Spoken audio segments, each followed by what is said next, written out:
And still on the March inflation data, yeah, we did hear in food inflation, 40%. That's more pressure, on the average consumer. Let's drill down on commodity prices now. We have Dumebi Oluwole. She's a senior associate at Financial Derivatives Company. Join us right here in the studio.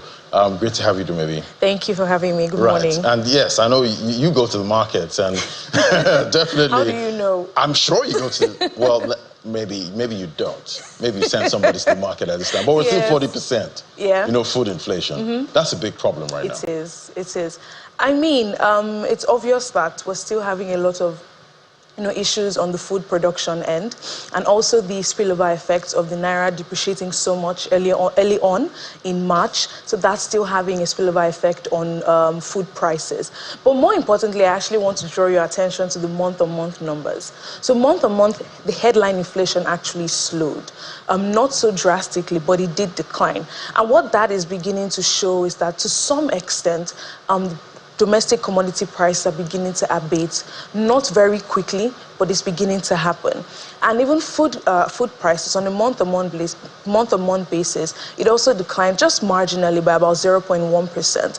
And what that is speaking to is that we're seeing a decline in commodity prices, not very widespread, but if you notice, if you go to the market now, a derica of rice that probably was going for around 1,500 is probably going now for 1,400. In areas where it was going for as high as 1,300 or 1,200, it's now probably 1,100.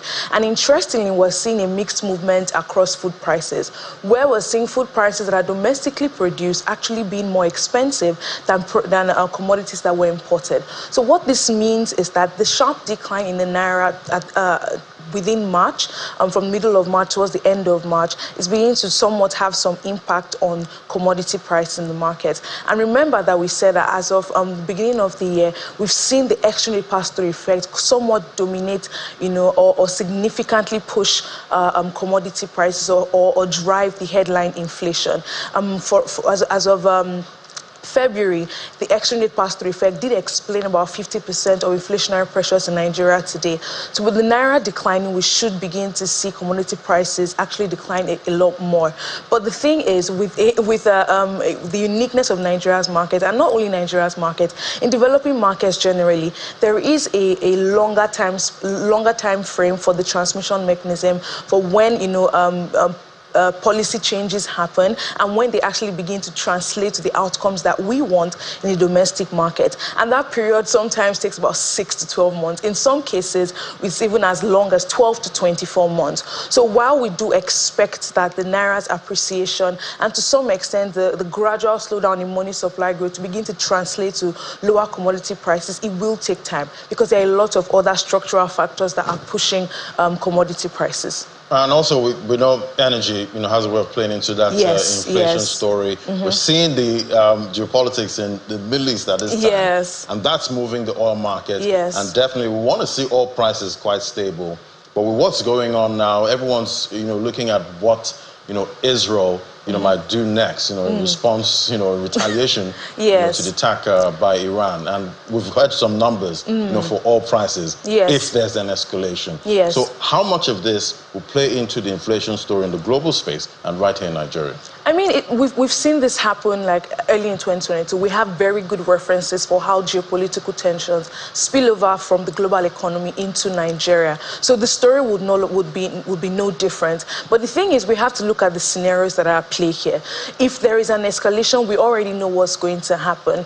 Global commodity prices will increase because, obviously the issue with the Suez Canal, the issue with global energy prices increasing, how that already would feed into the US's inflation outlook. Remember, US inflation actually increased in March, and there are expectations, at least the Bank of America is expecting that inflation could actually nudge further in the US to around 4.8%. And if that happens, what this means is it completely changes the global monetary policy environment. And it means that interest rates are going to remain higher for longer. And if that is the case, the US dollar will continue to strengthen. What that means is higher importation costs for Nigeria, especially when, even though the Naira is appreciating, if you're still going to have to spend a lot more in dollar terms, just because the dollar is strengthening, that definitely has some impact. The other thing to also consider is, you know, the importation of refined petroleum products. So while Dangote Refinery is already, you know, bringing out some diesel, we do expect that to take some time before it, you know, completely reduces commodity diesel price or energy prices in Nigeria, to be fair. And aside from that, the key factor in terms of the supply side mechanism for commodity prices in Nigeria today right now is power. Right, so and with electricity prices significantly increasing, we know about the almighty band A. Yes, and that almost to an extent, you know, captures companies that are also producing. So, you know, because they also, you know, use a lot of power. Most of the companies are situated in areas where they're able to experience that kind of long power supply. And even still, they still, you know, they still purchase diesel. They run on diesel, you know. So essentially, we know how an escalation will affect the domestic commodities markets, and it's not going to be a sweet experience, because commodity prices that was expecting would, you know, continue declining will now start, you know, increasing, especially imported commodities. But the other thing to also consider is, what if it just doesn't escalate? Or what if it does have what if it has a muted impact on the global economy? All prices don't skyrocket; they remain where they are, and there are expectations that this is going to happen. I've seen an analysis where there's some analysis that are saying that we don't expect the war to escalate, even though social media is saying it's completely different. We've seen World War III trending. But I mean, aside all of that frenzy going on, there are expectations on the economic side of things where we don't expect it to escalate. And if it doesn't escalate, it benefits everybody: the US, the UK, EU, China, Israel, in fact, Iran. You know, it does benefit everybody, but most importantly, developing and emerging markets that are still trying to come out of the funk of the global monetary policy tightening environment, the COVID-19 pandemic. They were seeing a lot of debt restructuring programs happen. You know, it will be more beneficial for them. So we keep our fingers crossed to expect that. Hopefully the latter happens, it doesn't escalate. Yeah. And I guess the million-dollar question at this point is, how much can the average Nigerian consumer, you know, take at this time, or are we just used to higher prices at this point? No, I mean, the problem again with how things work in a developing economy like Nigeria is that it does take, the prices are really sticky. It does take time for, when you're seeing the Naira appreciate, but you go to the market, they're still telling you a bag of rice is as high as 80,000 Naira. Because it's really quick, you know, taking the prices up. Taking prices down really, really slow. And one thing that we need to understand about economies like Nigeria is that there are a lot of other multiple factors feeding into commodity prices, especially food items. So, and again, remember I told you about the lag effect, right? So it will take time for all of these things that we're seeing to translate into lower commodity price for a longer period of time, that people can now say, oh, my pockets are really eased. I'm not spending as much as I used to spend before. And unfortunately, this is not something that would happen immediately. To be very honest, we're looking at a period of at least 12 months where we'll see commodity price significantly decline. Remember, the CBN's inflation target for 2024 is 21.4%. That is still high. That's still, because clearly what that means that we're looking at food inflation of above 20%.